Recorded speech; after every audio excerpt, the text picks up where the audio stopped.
GME, I think most everybody knows that it's not ever going to MOASS. It gets bought up every now and then, and when it does, people flock back in and they're like, oh God, here is the MOASS, here we go. But the thing is that the company doesn't have this value.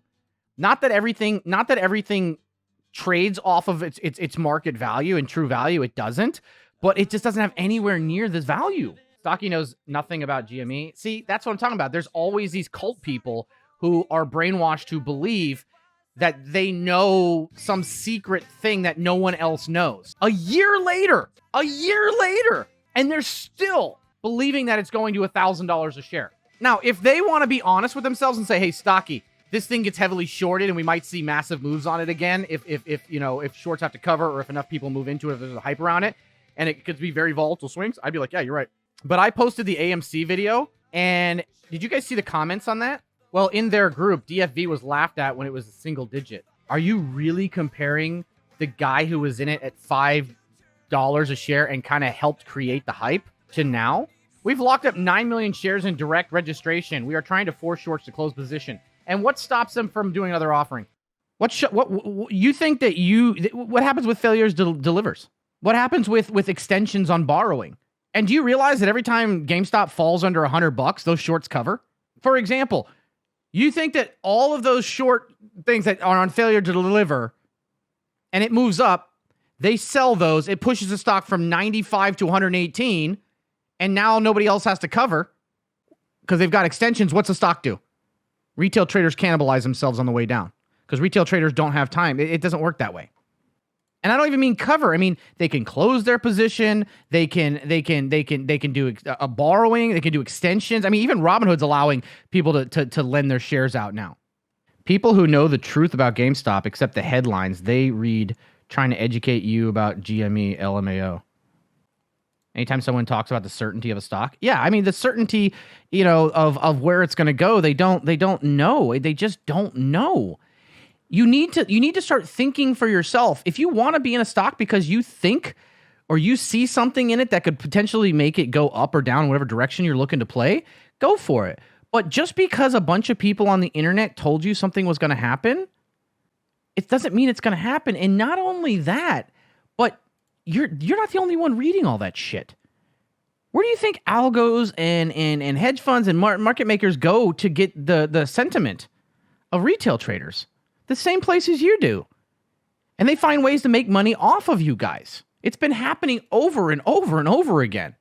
That's why when I say, when the normies know it's time to go, every time something started getting massive amounts of attention, it got destroyed. Up 30%, totally normal. GameStop being up 30% today doesn't mean it's going to $1,000. I'm going to tell you again. I am not saying that this isn't going to explode. I'm telling you that based on market cap, revenue, fair value, it's not worth this much from a fundamental standpoint. I'm also going to tell you that fundamentals don't matter because something is worth what people are willing to pay for it. And if people are willing to pay $118 for a share of GameStop, that's what it's currently worth. Okay? But the idea that if you just keep holding and keep buying, it's going to MOASS and go to 1,000. Other than, let me tell you another little secret. A lot of the times, the people that run these groups, okay, they're buying every time it falls and then coming in and telling you, don't sell, buy more, it's going to MOASS. And then you see a 30% run in a day and more people jump in because like, oh shit, he's right. Then he sells those shares to those people. Then the goddamn thing falls 30%, everybody's bag holding. And then they come in and say, well, guys, that's just the market makers trying to screw us over. Oh, it's manipulation. Oh, it's the dark pools trying to fuck us over, but we're not going to give up. So then they buy that dip and they convince you that this is the next one. And then it runs and they sell it back to the next group of people. And then it falls.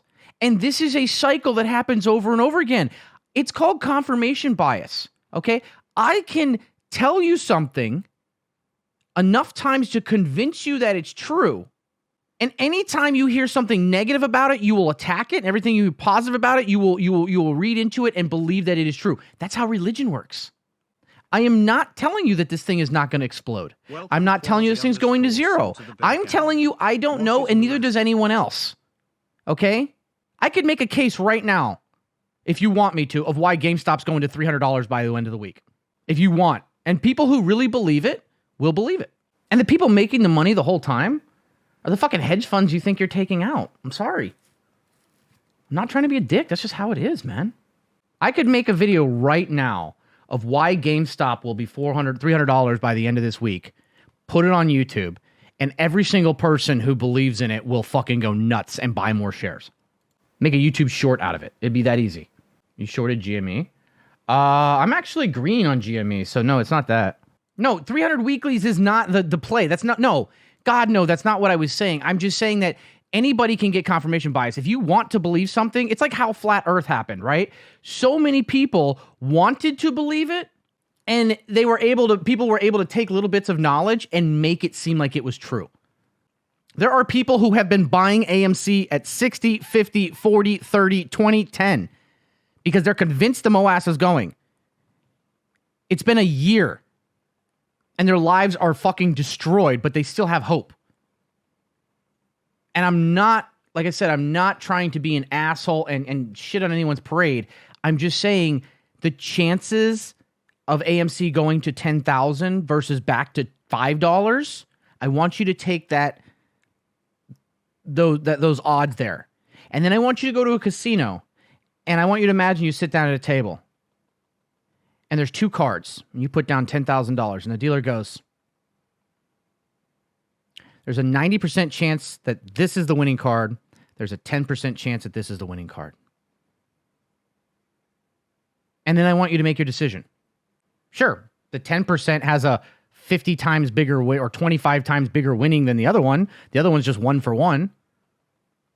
Do you take that chance? If $10,000 is nothing to you, sure, fucking go for it. But if it's your life savings, I'm starting to sound all preachy, but you get the point. What was my annual return last year? I don't know. Probably, negative 1.5 mil.